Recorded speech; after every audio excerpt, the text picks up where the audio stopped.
Ang una niyang pinagawa yung kanyang washing machine. Yan ay ito naman kanyang dryer. Testing natin kung okay lang yung natural lang yung init ng kanyang makina o hindi.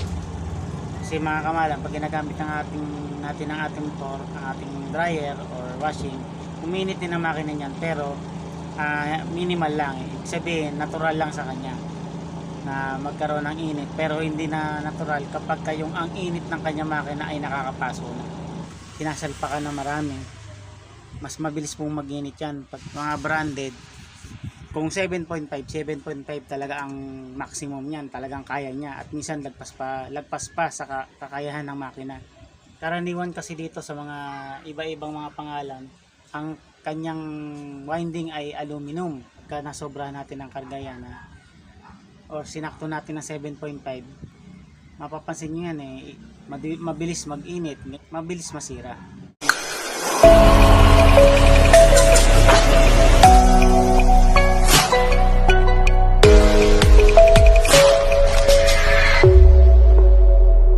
Audio Jungle.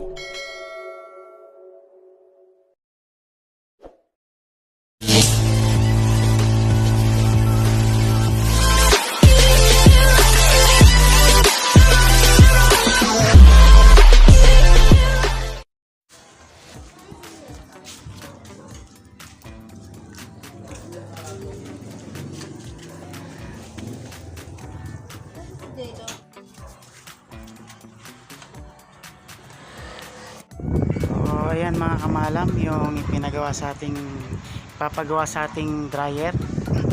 Ito ay repeat customer natin. Ang una niyang pinagawa ay washing machine. So ayan mga kamalam, pinagawa ng suki natin. Ang una niyang pinagawa yung kanyang washing machine. Ayan ay ito naman kanyang dryer. Ang sabi, ayaw daw mandar. So testing natin mga kamalam. Ayan mga kamalam, nasaksak na natin. Testing muna natin.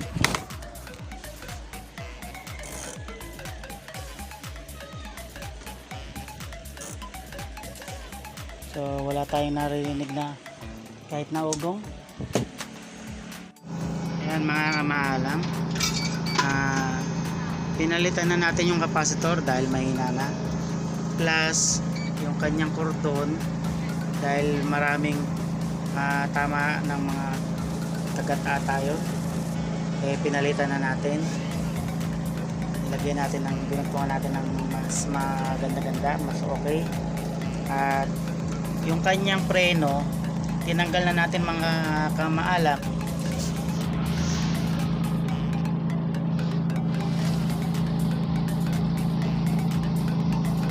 Bakas na rin to ng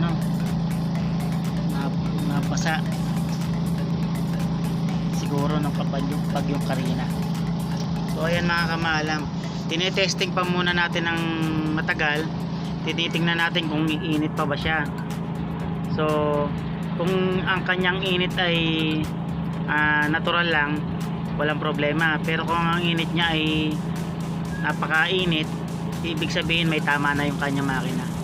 So, hihintayin natin kung magiging mas mainit pa siya sa inaasahan natin.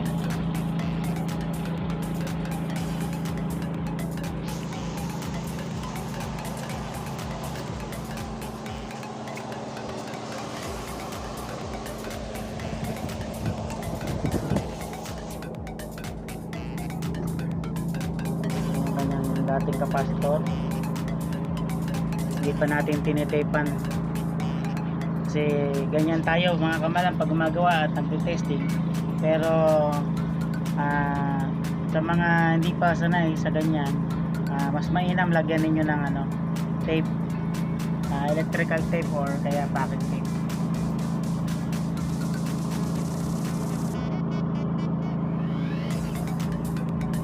Iwasan na natin hawakan yung mga bukas na wire na yan.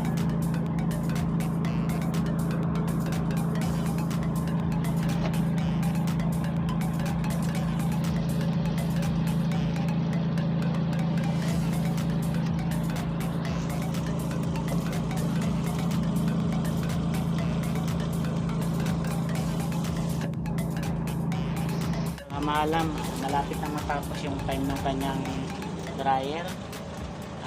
Tinesting natin kung okay lang yung natural lang yung init ng kanyang makina o hindi. Kasi mga kamahalam, pag ginagamit natin ang ating motor, ang ating dryer or washing, uminit din ang makina niyan, pero minimal lang. Ibig sabihin, natural lang sa kanya na magkaroon ng init, pero hindi na natural kapag yung ang init ng kanyang makina ay nakakapaso na. So ibig sabihin, nakakapaso, nasasaktan tayo or hindi na natin kayang hawakan.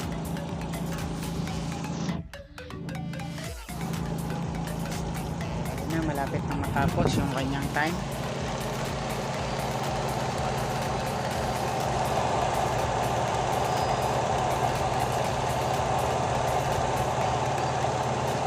Ganyan po tayo gumawa.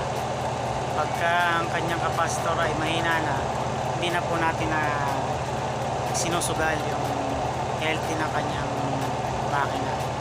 Kasi pwede rin masira yung makina kapag nasira yung kapasitor. Lalo na pagka busy yung nagda-dryer, ay namatay na mga kamahalam. Kapag busy yung nagda-dryer, minsan hindi na iwasan yan. Hindi na babantayan, lalo na kung katulad nito.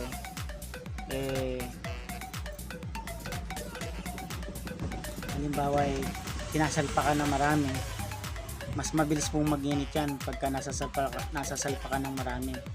Tulad nga po doon sa pinakita ko sa inyo sa nakaraang mga video ko, ay may exact na may ano po yan, may limitation.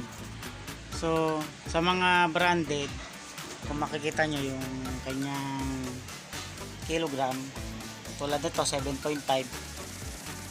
Sa mga ganitong hindi ko pa subok, no, pero karaniwan pagka hindi yung mga branded talaga, yung mga dating kilala talaga natin ng mga appliances, yan po talaga ay kapag mga branded, kung 7.5 talaga ang maximum niyan, talagang kaya niya, at minsan lagpas pa sa kakayahan ng makina sa lakas.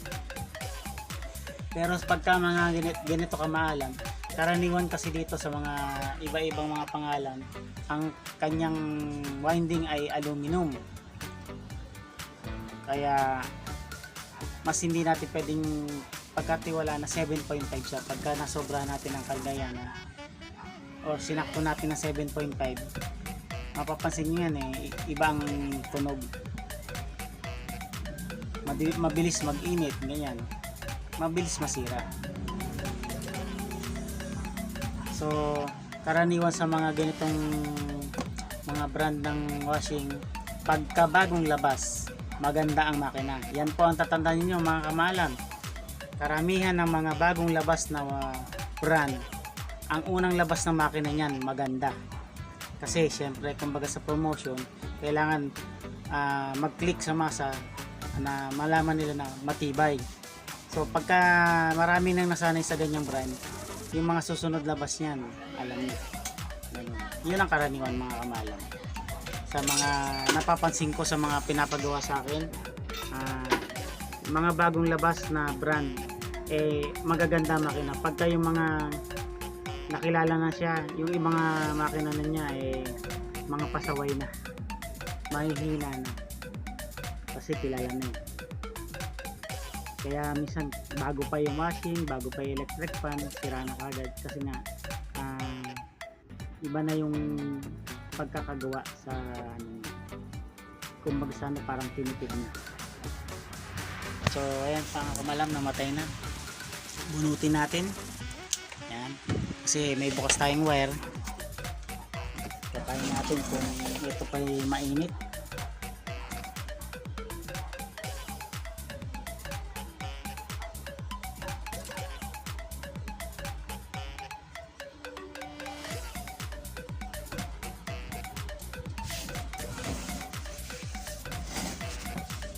So mainit siya mga kamahalan, pero hindi tayo napapasok.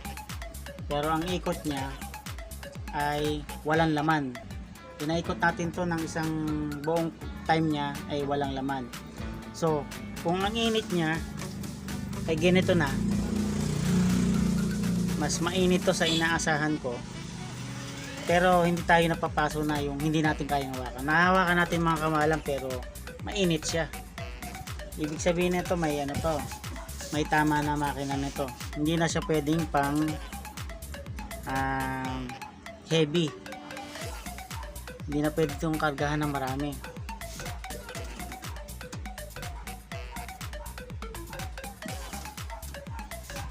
So i-advise natin sa ating